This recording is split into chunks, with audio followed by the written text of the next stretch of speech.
Dámy a pánové, přijíždí Jakub Hlávka jako Čikoš maďarské pošty. Uherská pošta přichází z Maďarska. Tradičně se jedná o předvedení 5 koní a v této míře nadbytečné, takže budeme mu držet i při dnešním vystoupení palce. A já ještě musím poznamenat, že se nejedná o koně, kteří by byli celoročně připravovaní pro vystupování na veřejnosti, ale jedná se skutečně o 2 chovné klisny, se kterými, dámy a pánové, můžeme to zkusit. Jakub Hlávka.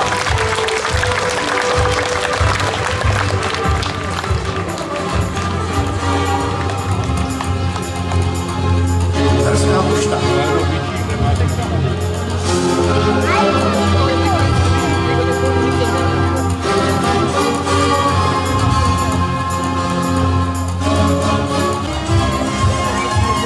Já jenom prozradím, a to určitě není žádný tajemství, je to takový z naší kuchyně.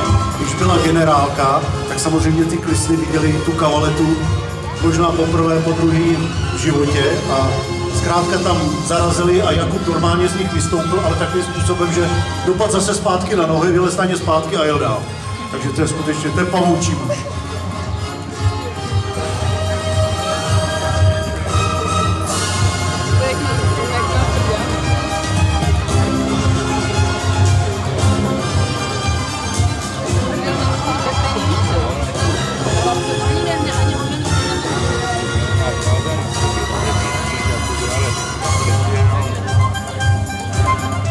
Výborně. Já si myslím, zatleskáme mu. Jakub Hlávka. A už si žádá vaši podporu, už se osmělil, takže můžeme klidně na to. Dámy a pánové, pojďme se podívat. Jakub Hlávka, Uherská pošta.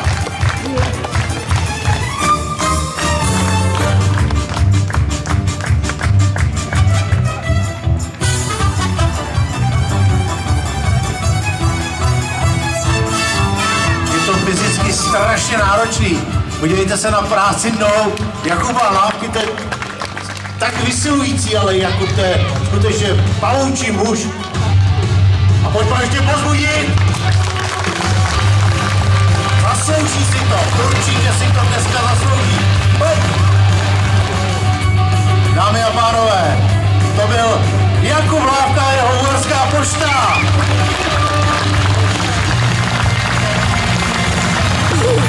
Zasloužený potlesk.